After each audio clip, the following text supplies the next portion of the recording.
안녕하세요. 저는 서울대학교 융합과학기술대학원 융합과학부의 박재흥 교수입니다. 저는 지능형 융합 시스템 전공에 있고 주로 로봇 분야 연구를 하고 있습니다. 그래서 로봇 분야 중에서도 제가 주로 연구하는 분야는 이제 휴머노이드 로봇 쪽, 그 다음에 이제 무인 자율주행 자동차, 재활 로봇 쪽을 연구를 하고 있습니다. 융합 연구 프로그램은 저희 융합과학기술대학원에서 몇 년 전부터 활발하게 운영을 하고 있는 프로그램입니다. 여름하고 겨울 두 번에 걸쳐서 하고 방학 동안을 이용해서 하고 있습니다. 그래서 2달씩 하는 프로그램이고요. 그래서 융합 연구 프로그램의 가장 큰 취지는 일단 학부생들이 융합 연구가 무엇인지를 실질적으로 체험해 볼 수 있는 기회를 제공하는 것입니다. 그래서 융합 기술이라고 그러면 되게 생소하고 낯설 수 있는데 실제 대학교에 있는 연구실에서 어떤 연구를 하는지를 체험해 봄으로써 그런 것을 깨닫게 되는, 알게 되는 이런 계기를 마련해 주는 것이고요. 네, OT 때는 제가 그러니까 오리엔테이션이니까 일단 그 전반적인 프로그램에 대해서 설명을 해줬고, 그 다음에 이제 학생들이 이제 질의응답을 하고 이렇게 했었는데, 일단 이제 처음에 여기가 와본 학생들이 없으니까 이제 처음에 오는 거에 대한 호기심도 있고 약간 걱정도 되고 약간 이런 것 같은데, 제가 이제 오리엔테이션 하고 이제 끝날 때 수료할 때 이제 학생들을 하고 얘기를 해보면 되게 많은 학생들이 새로운 연구 경험을 해봤기 때문에 좋았다 이런 게 좀 있고요. 그 다음에 이제 뭐 조금 소정의 월급 같은 것도 이제 받을 수 있는 연구실이 있기 때문에 좋았다 이렇게 있고, 그 다음에 이제 저희가 운영하는 세미나들이 꽤 있습니다. 그래서 대학원 자체적으로 하는 세미나 있고, 그 다음에 이제 학생들을 위한 전공 소개 같은 게 있습니다. 그래서 이런 것들을 통해서 융합 연구의 다른 분야의 융합 연구도 이제 알게 될 수 있는 이런 계기가 있어서 좋았다. 이런 것들이 되게 긍정적이었던 것 같습니다. 안녕하세요. 저는 한동대학교에서 ICT 융합과 제품 디자인을 복수 전공하고 있는 김진이라고 합니다. 저는 이번에 서울대학교 융합과학기술대학원에서 사용자 경험 연구실에서 인턴 생활을 하고 있습니다. 네, 저는 ICT로 사람들이 어려워하는 문제를 해결하는 것을 관심 있어 하고 좋아합니다. 그래서 자연스럽게 UX에 대해서 관심을 갖게 되었는데요. 더불어서 대학원 진학도 염두에 두고 있습니다. 저는 UX의 분야를 직접 연구를 해보고 싶었고, 또한 대학원 생활도 직접 해보면서 지경을 넓히고 싶었습니다. 그러던 중에 서울대학교 융합과학기술대학원 사용자 경험 연구실 블로그를 알게 되었고, 블로그에 들어가 좋은 기회에 융합 프로그램을 하는 것을 알게 되어서 이렇게 참여를 하게 되었습니다. 네, 이중식 교수님께서는 굉장히 따뜻한 분이십니다. 제가 면담을 했을 때 교수님께서는 진심으로 제가 잘하는 점과 또 제가 부족한 점들을 직접 말씀해 주셨는데요. 제가 2달간의 인턴 생활을 하면서 교수님께서 저를 관심 있게 지켜봐 주시고, 제가 성실한 면과 열정적인 모습을 정말 칭찬을 많이 해주시고, 또한 제가 고쳐야 할 점들, 부족한 점들을 관심 있게 보시고 제게 격려 말씀을 해주시면서 알려주셔서 제가 이 인턴 하는 생활 동안에 이런 점들을 정말 알게 된 것이 큰 장점이라고 생각합니다. 네, 저는 전공이 ICT 융합과 제품 디자인을 복수 전공하고 있습니다. ICT에서는 프로그래밍 쪽으로 개발자, 즉 컴퓨터 쪽에서 가까이 공부를 하고 있고요. 그리고 제품 디자인에서는 UX 디자인을 특별히 공부하면서 사용자가 어떻게 생각하고 사용자가 무엇을 필요로 하는지를 파악하는 공부를 하고 있습니다. 네, 저는 앞으로도 UX와 HCI 분야에 대해서 더 깊게 공부를 할 예정입니다. 사실 저는 지금 전공에서 감성공학과 인지공학도 배우고 있는데요. 앞으로 좀 더 확장시켜서 이쪽 분야를 공부를 하고 싶다는 생각을 합니다. 그래서 대학원에 가서 사용자에게 ICT 기술로 어떻게 정말 좋은 경험을 줄 수 있을까, UX 전문가로서 어떻게 세상에서 사회에 기여할 수 있을까를 고민하면서 앞으로 대학원 생활을 좀 더 할 것 같습니다. 네, 안녕하세요. 현재 서울대에 다니는 김용진입니다. 자율전공학부에 재학 중이고 경영하고 통계 2가지 전공에 진입해서 공부하고 있습니다. 그리고 현재 응용데이터과학연구소에서 인턴을 하고 있습니다. 네, 첫날은 좀 정신없이 지나갔던 것 같아요. 저도 여기서 정확히 무엇을 하는지도 처음에 몰랐고 좀 어색하기도 했고, 그런데 그 연구원분들이 모두 다 유쾌하시고 다 정이 많으셔가지고 많이 도움이 됐던 것 같습니다. 그래서 첫 주하고 두 번째 주 정도는 제가 딥러닝이 뭔지 이제 공부를 해야 되니까 유튜브 인강 같은 걸 듣고 그쪽 교재를 개인적으로 독학하면서 모르는 거를 연구원분들께 여쭤보면서 공부했던 것 같아요. 지금까지도 진행해 오고 있는 연구 관련해서도 여러 가지를 인사이트를 얻을 수 있었는데요. 저는 그 중에서 인상 깊었던 부분이 오히려 학부생 2학년으로서 아는 게 거의 없어서 이렇게 질문 드리고 이렇게 하는 게 어떨까요? 한번 제안을 해보는 게 어떻게 보면은 상당히 기초적인 수준이어서 교수님 입장에서는 어떻게 보면은 그렇게 대수롭지 않게 여길 수 있는 부분이었다고 생각하는데 다 진심 어리게 들어주시고 또 진심 어리게 또 조언해 주시고 그런 부분이 상당히 인상 깊었습니다.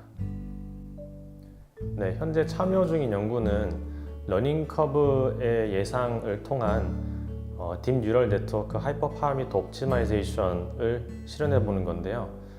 좀 더 구체적으로 설명드리자면은 이제 하이퍼 파라미터 벡터마다 러닝 커브가 존재하고 과연 그 러닝 커브가 저희가 원하는 그런 에큐러시, 그러니까 도달점만큼 도달할 수 있는지를 사전에 예측해서 학습 도중에 배제시키거나 아니면 학습 사전에 배제시키는 규칙을 찾는 건데요. 그 규칙을 찾는 방법은 이제 러닝 커브의 그런 개형을 통해서 파악하는 부분으로 저는 현재 참여 중입니다. 안녕하세요. 저는 서울대 원자핵공학과에 재학 중인 오정훈입니다. 그리고 현재 예성준 교수님께서 운영하시는 RP랩 방사선 의학물리 연구실에서 인턴 활동을 하고 있습니다. 옛날부터 이쪽 분야에 관심이 있었는데 예성준 교수님께서 작년 2학기에 저희 과에 방사선 의과학 기초라는 전공 과목을 하나 열어주셨습니다.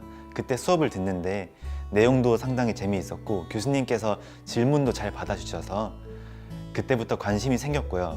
그래서 이쪽 연구실, 이쪽 대학원에 대해서 알게 되고 관련된 사이트들을 찾아보다가 우연히 이번 인턴 프로그램에 관련된 공지가 올라왔길래 한번 지원을 해보게 되었습니다. 일단 예전부터 이쪽 분야에 관심이 많이 있었습니다. 일단 고등학교 때 의학 관련된 연구 프로그램에도 참여해보고 물리 관련된 공부나 활동도 많이 했습니다. 그리고 대학교 자체도 이쪽 분야에 관련된 원자핵공학과에 진학을 해서 방사선에 관련된 공부를 많이 했고요. 특히 방사선 의과와 관련된 교수님께서 열어주셨던 강좌 등도 들으면서 관련된 지식들을 옛날부터 많이 공부했습니다. 요즘 제가 선배님들 따라서 배우고 있는 주제가 인비보 EPR2 스토지메트리라는 주제입니다. 이거는 그러니까 사람들이 예상치 못한 상황에 방사선 관련된 사고에서 다량의 피폭을 받는 상황이 발생할 수 있습니다. 이런 상황들에서 각각 사람들이 얼마나 피폭을 됐는지를 확인할 수 있다면 그에 따른 적절한 의료 조치가 행해질 수 있죠. 그래서 그 피폭량을 확인할 수 있는 그런 방법입니다. 이 방법을 이용하면 간단한 그런 연습 그리고 약간의 시간만으로 얼마나 많은 피폭을 당했는지를 확인할 수 있습니다. 일단 이거에 대한 기본 원리 자체가 상당히 어려워서 지금까지는 그 기초 원리들 아니면 그 관련된 이론들을 많이 공부를 했고요. 그리고 이제는 이 시스템에서 가장 중심이 되는 공진기에 관련된 공부를 시작했습니다. 그래서 얼마 전에 관련된 논문들을 많이 읽었고 이제 관련된 시뮬레이션이나 실험, 제작 등을 진행할 계획입니다. 저는 한양대학교 에리카 캠퍼스 재료화학공학과 3학년에 재학 중인 김가은입니다. 제가 지금 속한 연구실은 분자 영상 및 테라노스틱스 연구실입니다. 올 겨울부터 대학원 진학을 고민하다가 우연히 임영준 교수님의 TMT 연구실에 대해서 알게 되었고 연락을 드렸더니 교수님께서 기회를 주셔서 3월부터 학부 인턴으로 연구실에 나올 수 있었습니다. 사실 이런 프로그램이 있는 줄은 몰랐는데 연구실에서 융합 연구 프로그램에 참여를 하면 더 많은 것을 배울 수 있을 것이라고 하여 지원하게 되었습니다. 연구실에서 진행하는 실험에 많이 참여를 할 수 있었습니다. 포토센시타이저를 이용해 나노파티클을 합성하고 여러 종류의 암세포를 배양하고 또 나노파티클을 셀 수준에서 실험해 볼 수도 있었습니다. 다양한 분석기기를 이용해서 실험 결과를 분석할 수도 있었고 매주 하는 랩 미팅을 통해서 실험 결과를 정리하고 발표하는 방법도 많이 배울 수 있었습니다. 네, 안녕하세요. 저는 고려대학교 전기전자공학부 황랑기입니다. 그리고 저는 서울대학교 융합과학기술대학원에서 모바일 멀티미디어 시스템 연구실에서 인턴을 하고 있습니다. 저는 이번 융합 연구 프로그램을 통해서 크게 두 가지를 얻을 수 있었는데요. 첫 번째는 학부 생활 동안에는 막연하게만 생각해왔던 대학원이나 연구에 대한 구체적인 이미지를 얻을 수 있었습니다. 그리고 두 번째로는 제가 관심 있어하는 분야의 연구에 대해서 매주 금요일 랩미팅을 하면서 다른 사람들이 또 어떤 연구를 진행했는지, 또 요즘 가장 최신으로는 어떤 연구들이 진행되고 있는지를 들을 수 있어서 간접적으로 연구에 대해서 많이 배울 수 있었던 것 같습니다. 전 이번 경험을 통해서 그전까지는 막연하게 생각했던 대학원이나 연구에 대해서 경험해보면서 조금 더 대학원에 진학해야겠다는 생각을 굳히게 되었고, 앞으로 졸업을 하고 나서도 대학원에 진학할 예정입니다. 네, 안녕하세요. 성균관대학교 전자전기공학부 4학년에 재학 중인 현재 나노융합공학과의 김연상 교수님 연구실에서 인턴 활동하고 있는 박찬영입니다. 전에 이 프로그램에 참여했던 저희과 선배의 추천으로서 인턴 프로그램을 알게 되었습니다. 당시 선배는 로보틱스와 관련된 연구를 하였지만 저는 전자소자를 만들고 측정하는 연구의 매력을 느껴가지고 이번 인턴 프로그램에 나윤과로 지원을 하게 되었습니다. 네, 지금 인턴하는 연구실 전에 자대에서 디스플레이의 게이트 드라이버라는 것을 설계하는 연구를 하였습니다. 당시에는 이미 만들어진 회로, 소자들을 이용해가지고 회로에다가 접목시켜서 회로를 설계하는 역할을 했었는데요. 이번에는 그 회로 안에 있던 그 소자들을 하나하나 다시 더 작은 스케일로 디자인하는 연구를 이번에 진행하였습니다. 현재 연구실에서 흐르는 물에서 물이 흐를 때 발생하는 전기 에너지를 추출하는 연구를 하고 있습니다. 이것을 에너지 하베스팅 기술이라고 하는데요. 이 기술을 어떻게 물에서 전기 에너지를 추출할 수 있는지에 대한 메커니즘을 분석하는 것뿐만이 아니라 ITO라는 산화물 반도체 기반의 디바이스 형태로 그걸 제작을 하고 있습니다.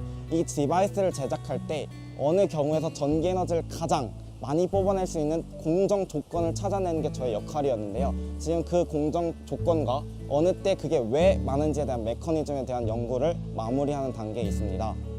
여러분의 교수님과 선배들로부터 여러분이 무엇을 잘할 수 있고 어떤 연구를 해야 하는지, 그 다음에 어떤 것들을 미래에 할 수 있는지에 대한 조언을, 실제적인 조언을 얻게 되고요. 여러분이 실제 실험에 참여하게 됨으로써 여러분이 어떠한 걸 잘했고 어떤 거를 잘 못하는지, 이런 여러 가지 여러분 스스로에 대한 것들을 찾을 수 있게 됩니다. 이런 것들은 융합 인턴 프로그램이 끝난 이후에도 새로운 대학원을 간다던가 취직을 하는데 여러 가지 여러분의 앞으로 미래를 나아가는 중요한 기준점이 될 거라고 생각합니다. 그렇기 때문에 융합 인턴 프로그램에 참여해서 2달 동안 여러분 자신을 돌아보는 것은 정말 좋은 일이라고 생각합니다. 그래서 저는 이 프로그램을 꼭 추천하고 싶습니다. 감사합니다.